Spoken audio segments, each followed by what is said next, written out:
Hi, welcome to our channel where we share the most intriguing stories. They say building your own house is a dream, but for me, it became a nightmare. Just as I tightened the last porch bolt, a clipboard-wielding HOA president declared war. My land, my rules. Not if they had their way. What followed was a battle of grit, corruption, and a fight for freedom.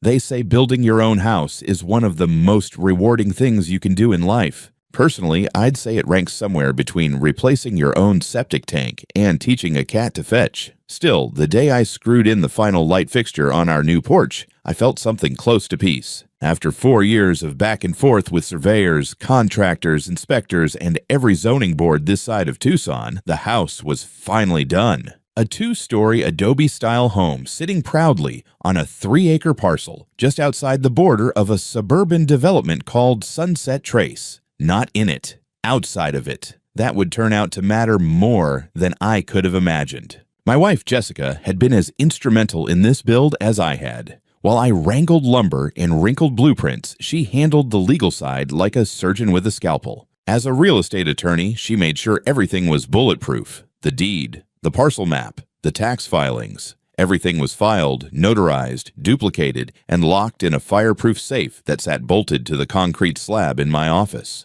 I didn't think we'd ever need to pull those documents out again. That was before the HOA came sniffing. The housewarming happened on a breezy Saturday evening. A few curious neighbors wandered over with bottles of wine and baked goods. Nice folks for the most part. Polite small talk, standard questions. What do you do? How long did the build take? How many bathrooms? Then came her. She crossed the gravel in white capris and pearl earrings, clipboard in hand like she'd just walked out of a PTA committee meeting. "I'm Marjorie Drake," she said, not offering a handshake. "I'm the president of the Sunset Trace Homeowners Association. Welcome to the community." I smiled. "Thanks, but we're not technically in Sunset Trace. Our parcel was never part of the subdivision." She gave me a tight-lipped smile, the kind dentists give before telling you you'll need a root canal.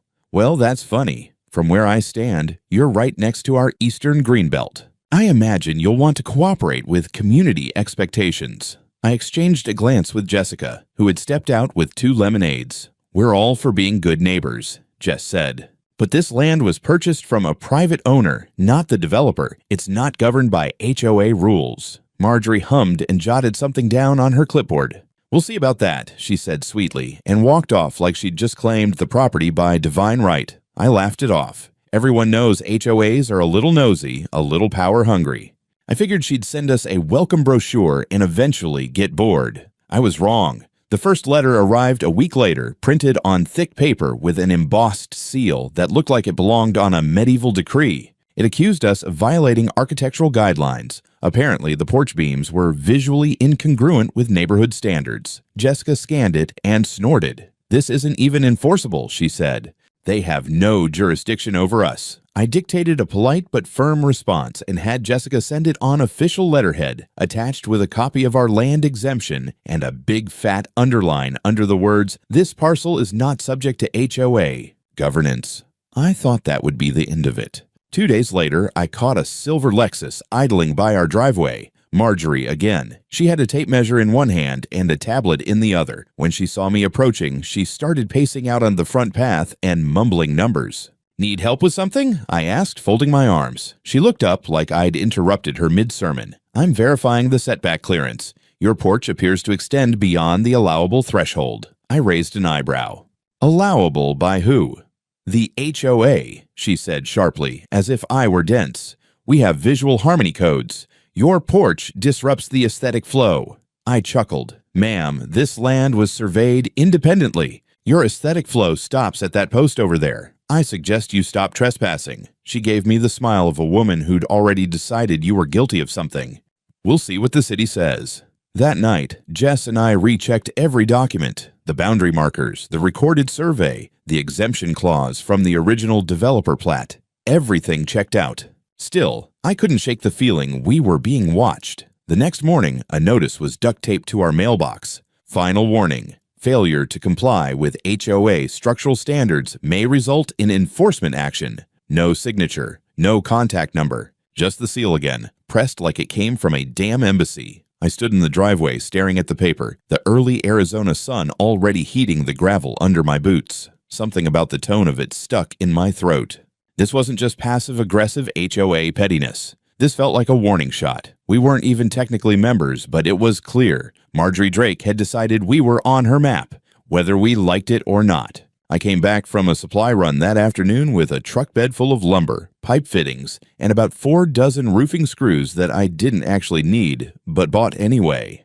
Habit from construction work. As I turned off the county road onto our gravel driveway, I spotted something that made my stomach tighten. There were people on my land. 3 of them, all in reflective vests, standing in the middle of the eastern edge of our lot with what looked like surveying equipment. 2 were fiddling with a theodolite, adjusting it like they had every right in the world to be there. The 3rd, standing a few feet behind them with his hands on his belt, was wearing a Pima County Sheriff's Office uniform. I stopped the truck, killed the engine, and got out. "Excuse me," I called, already feeling the heat rise in my throat. "Can I ask what the hell you're doing on private property?" The deputy turned toward me. He was tall, probably late 40s, with mirrored sunglasses and the kind of square jaw that suggested he played high school football and never emotionally moved on. His badge read, "Carver." "Sir," he said, walking toward me, "we've had a report of unauthorized construction on HOA regulated land. These gentlemen are verifying the property boundaries."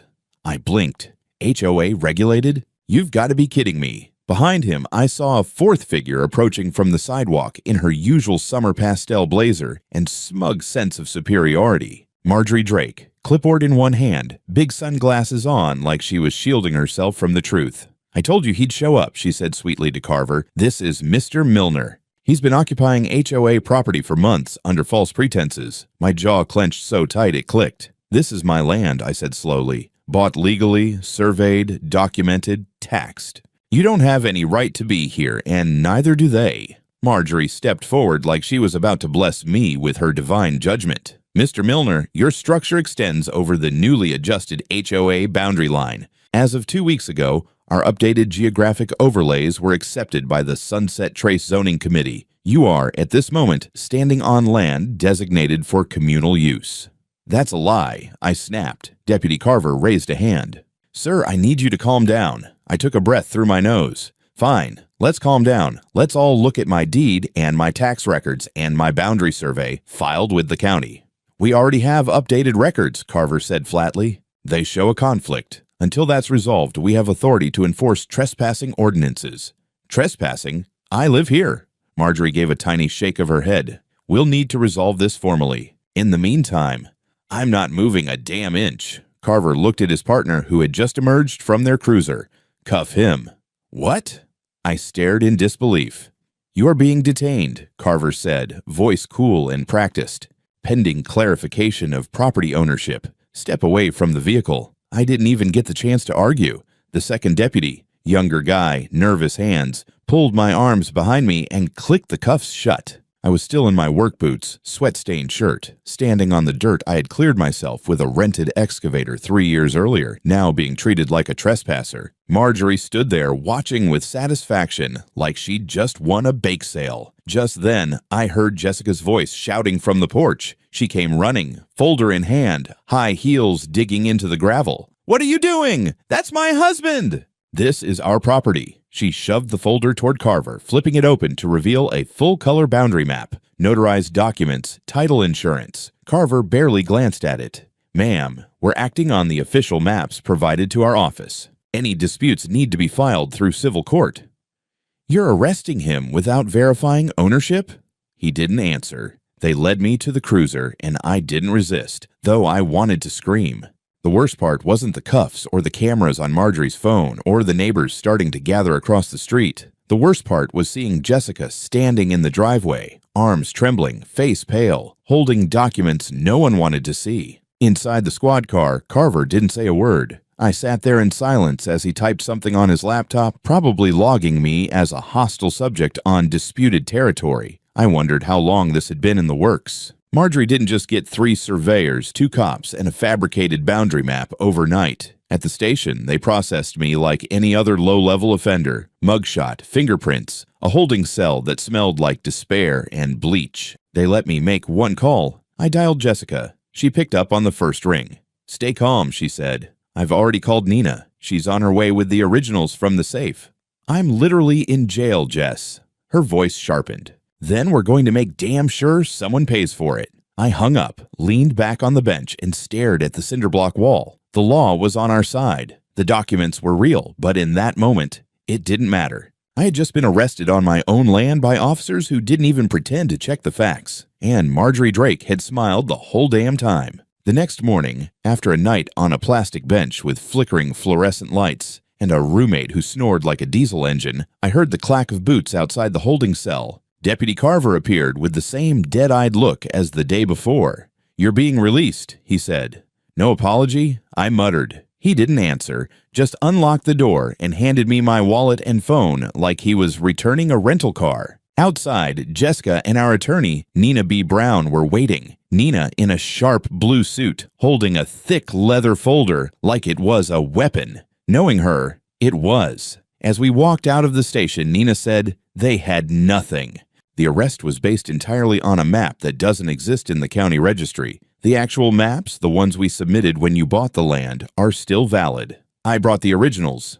Jessica added, "And I called 2 reporters. One's already running a story. Local man arrested on his own property." I managed a crooked smile. Good. Let's see how she likes being in the spotlight. Back home, I stood in the dirt that had seen my boots more than any courtroom ever would. Something had snapped in me overnight. I wasn't just angry, I was ready for war.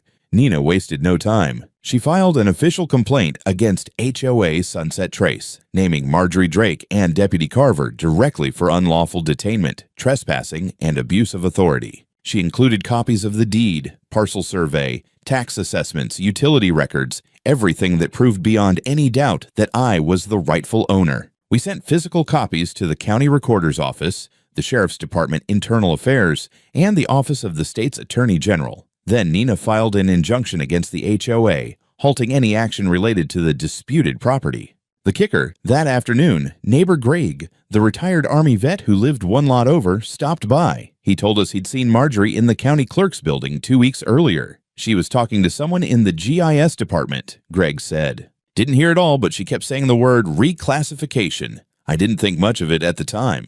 That's when things really clicked. She had been laying the groundwork for this, not just lying to the cops, manipulating the system. Nina's eyes lit up like Christmas lights. "That changes everything," she said. "If we can link her to the altered map data, this stops being a civil nuisance. It becomes a criminal conspiracy." We went digging. Jess and I spent hours online while Nina called in favors. It didn't take long to find that the new map, the one Carver had claimed to be acting on, had only been uploaded to the local GIS system 14 days ago and not by any official county surveyor. It had been submitted by a private technician under special access clearance, requested by Deputy Carver himself. Now we had motive, manipulation, and a paper trail. What we didn't know yet was just how far it went, but we were going to find out. A few days after my release, just as the dust had started to settle, I found another envelope taped to our mailbox. Same heavy paper, same embossed seal. This one was labeled Formal Notification of Encroachment Violation, Action Required. I didn't even bother opening it. I walked straight into the house and handed it to Jessica, who skimmed it with a sigh and muttered, "These people just don't learn." The HOA was doubling down. The letter stated they had conducted a compliance audit and determined that our home and yard were in direct violation of Greenbelt preservation boundaries. It warned of imminent enforcement action, as if they were some sort of paramilitary branch of landscape designers. Jessica called Nina, who had just gotten off the phone with the county's property department. Turns out, no such Greenbelt designation had ever been submitted, let alone approved, for our area. It was all fiction. Again. But the fiction was getting more elaborate. Later that evening, we got a knock at the door. Greg was back, this time with a manila folder. Inside were printed screenshots and documents he'd found online and through an old friend in the zoning department. At the top of the stack, a land use proposal filed by a company called Sunrise Civic Design, LLC. Proposed project, Sunset Trace Community Garden and Wellness Trail. Location, our property. And the kicker? The proposal had been submitted 1 week before my arrest. "This was already planned," Nina said, staring at the date. "She never thought you'd resist. It didn't take long to trace the company. The LLC was registered to Donovan Drake, Marjorie's cousin, a private land use technician, the same one who had updated the boundary map in the GIS system. We were staring at a blueprint of fraud. Jessica scanned further. Look at this line item. Preliminary surveying and site review, authorized by Deputy T. Carver. They were planning a full land grab and using the badge to clear the way. I felt my pulse spike. These weren't just HOA bullies anymore. This was conspiracy, plain and simple. Nina filed an immediate motion to suspend all HOA activity related to land enforcement. The judge granted a temporary injunction within 24 hours. Then the floodgates opened. Reporters showed up with cameras and microphones. One station replayed Greg's cell phone footage of my arrest. Me in cuffs, standing on my own gravel, Carver refusing to look at our documents. It went viral locally.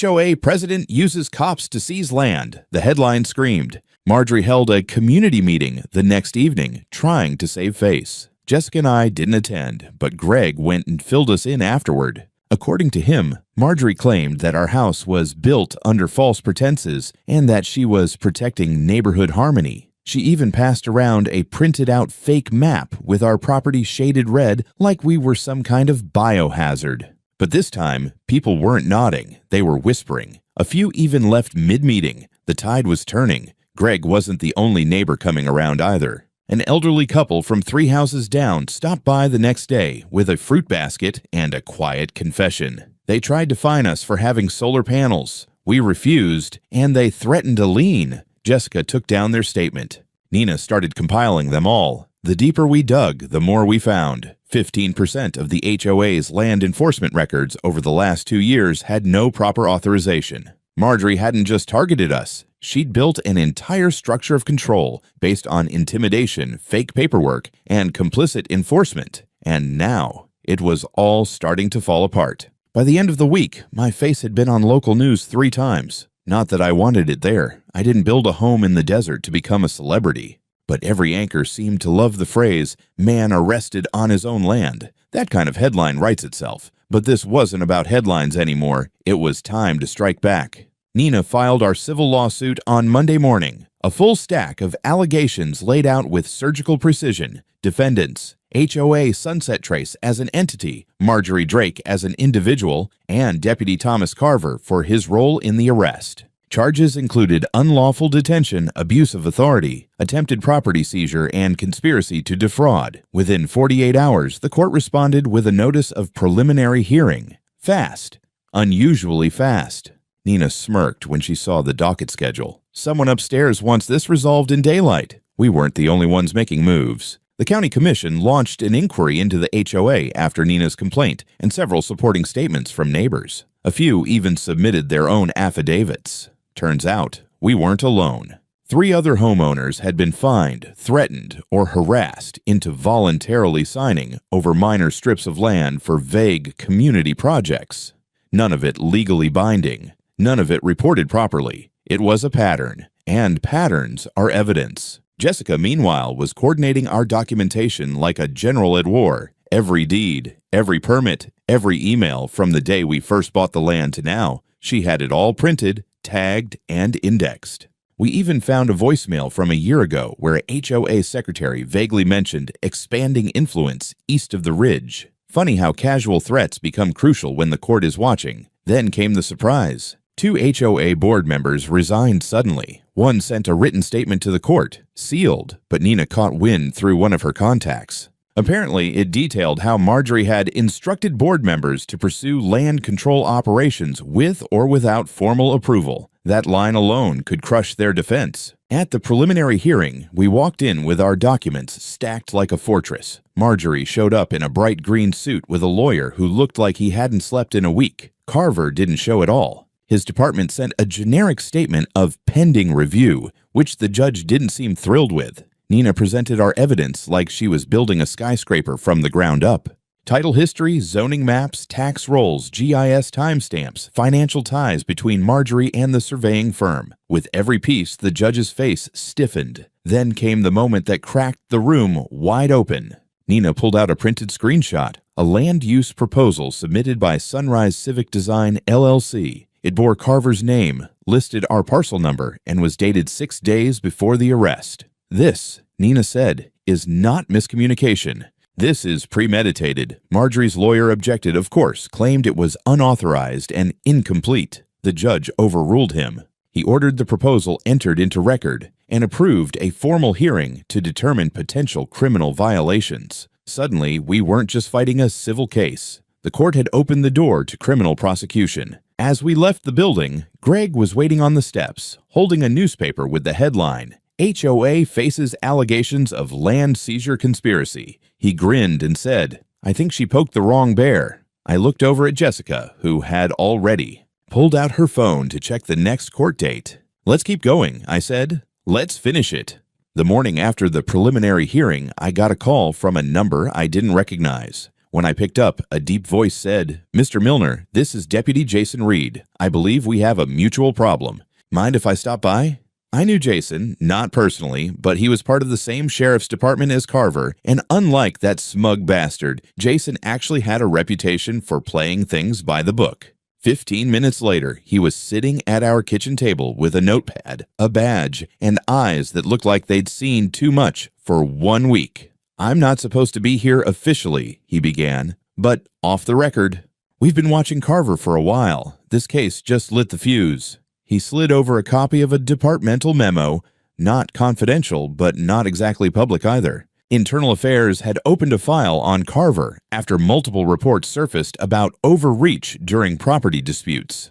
3 of those incidents involved HOA complaints, and all 3 pointed back to Marjorie Drake. Jason continued, "He's been flagged before for taking gifts in exchange for quick enforcement responses, free car washes, game tickets, restaurant tabs. But what you've got, a recorded land use proposal with his name on it. That's the jackpot." Jessica leaned forward. "Will that be enough to trigger criminal charges?" "It already has," Jason replied. "We're building a case, and I wanted you to know, you're not just a victim.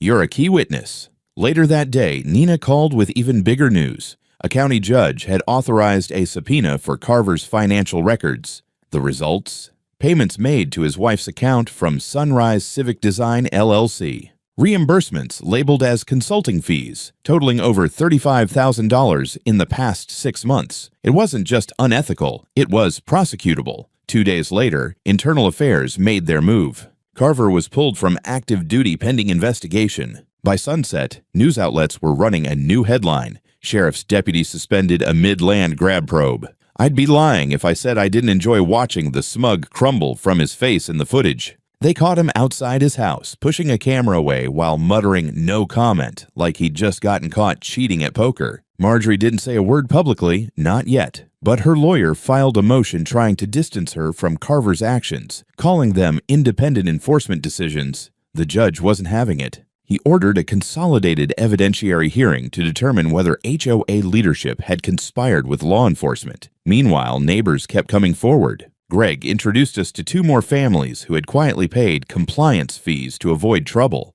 One of them had even handed over a 5-foot-wide strip of their backyard under pressure from the HOA. Nina interviewed them all, gathering affidavits, cross-referencing dates. The web was growing, and every thread led back to Marjorie and her hand-picked deputy. Jessica got a call from a former HOA board secretary who had resigned last year. She claimed Marjorie routinely drafted informal enforcement memos and sent them to Carver's personal email, bypassing official channels. She even forwarded us one. Subject line, "Urgent property realignment, Milner." With mounting evidence, the DA's office finally stepped in. A formal investigation into Marjorie Drake and Thomas Carver was launched for conspiracy, corruption, and attempted unlawful seizure of private property. We weren't celebrating yet, but we could feel the walls closing in. The courthouse was packed. People from our neighborhood, people I'd barely spoken to before, sat on the benches whispering to each other, flipping through copies of the local paper. Some looked angry, some looked embarrassed. But all of them were there for one reason, to watch the storm finally hit. It was the day of the evidentiary hearing, the moment we'd been building toward. Nina stood at the plaintiff's table, calm and razor-sharp, with 3 full boxes of labeled documents beside her. I sat next to her, suit pressed, hands steady. Jessica sat behind us with Greg and 2 of the other neighbors who had filed affidavits. Across the aisle, Marjorie sat like she was waiting for a manicure appointment. Cool, composed, and wearing a suit so loud it practically screamed, "I'm innocent." Her lawyer was sweating bullets. Carver wasn't even present. His attorney was there alone, looking like he regretted taking the case. The judge, a no-nonsense woman in her 60s with a reputation for hating corruption, opened the hearing by summarizing the allegations. This court will determine whether the defendants knowingly conspired to falsify boundary data illegally, detain the plaintiff, and seize private land under the guise of HOA enforcement. First came the documents. Nina presented the certified parcel survey, tax payments, purchase contract, and GIS records showing when the new map had been uploaded. Then she moved to the smoking gun, the land use proposal by Sunrise Civic Design, signed and submitted before my arrest. Marjorie's lawyer objected, claiming it was a conceptual draft. The judge leaned forward. Then why is the parcel already listed as designated for HOA use? Why is Deputy Carver named as the Site Clearance Authority? No answer. Then came the financial records. Payments from Sunrise Civic Design to Carver's household, receipts showing Marjorie billed those payments as consulting support through HOA expense reports. It wasn't just dirty, it was deliberate. And then, finally, Nina called her surprise witness, a clerk from the GIS department who testified that Marjorie herself had requested emergency access to override public boundary data in the system, a request that should have required a hearing and vote. There was an audible murmur in the room. I looked over at Marjorie. She was no longer sitting tall. Her eyes were on the floor. Carver's lawyer tried to claim his client had been misled, but the emails told another story. Direct communication between him and Marjorie about clearing the property of resistance, dated a week before my arrest. Then the bombshell. The HOA board's former secretary took the stand and described how Marjorie routinely instructed her to forward priority enforcement targets to Carver's personal inbox. In exchange, tickets, gift baskets, even a paid spa weekend. The judge had heard enough. She declared there was clear probable cause for criminal prosecution on multiple counts, including conspiracy to commit fraud, abuse of authority, and attempted unlawful seizure of real property. This court finds that the actions of the defendants went far beyond administrative error. They constituted a coordinated effort to deprive a citizen of lawful property through deception and misuse of power, she said. I am referring this case to the district attorney for immediate criminal action. Marjorie's lawyer requested a recess. Denied. Carver's defense tried to shift blame. Denied. We walked out of the courtroom, surrounded by reporters. I didn't say much. Jessica did. She looked straight into one of the cameras and said, "This isn't just about my husband. This is about every homeowner who's been bullied by people who think they're above the law." Later that night, we got a call from the DA's office. Formal charges had been filed. Arrest warrants were issued. Marjorie was picked up before midnight. So was Carver. That morning, when I stepped out onto my porch, the same spot I'd been cuffed on weeks before, the silence was different. It wasn't tense. It wasn't hostile. It was peaceful. And this time, it felt earned. 3 months later, the headlines had changed. No longer was it, "Local man arrested on his own property." Now it was, "HOA president sentenced to 18 years for fraud, land theft, and corruption. Sheriff's Deputy Carver convicted of conspiracy, stripped of badge. It had taken a grand jury only. 6 days to return indictments. The criminal trial had been swift, not because the system moved quickly, it usually didn't, but because the evidence was overwhelming. The forged maps, the bribery trail, the internal emails, the list of victims. It painted a picture even Marjorie couldn't talk her way out of. She tried, of course. Claimed she'd been misled by Carver, pressured by developers, even feigned confusion during cross-examination. But when the DA played audio from a voicemail, she left one of the board members. "We'll move that bastard out if we have to drag him out." The jury didn't need to hear anything else. The judge didn't go easy. 18 years. No parole for the first 10. Multiple felony counts. HOA assets frozen. Civil restitution ordered to all affected homeowners, including us. Carver got 12 years. His partner, who had stood silent during my arrest, received 8. And the sheriff's department issued a formal apology, which I pinned to the wall in my garage, right next to the first notice Marjorie ever sent me. The Sunset Trace HA dissolved. A special oversight committee took over to unwind the mess they'd left behind. Several of their so-called enforcement policies were declared illegal under Arizona civil law. The community, once terrified of Marjorie's clipboard and glares, now held elections for a new voluntary neighborhood association, stripped of any legal authority. As for us, we didn't just move on, we built forward. Jessica and I decided to create something lasting from the whole mess. We launched the Desert Rights Foundation, a nonprofit dedicated to helping homeowners fight back against unlawful HOA pressure. Nina joined as legal counsel. Greg volunteered to run outreach. We already had a dozen active cases within the first month.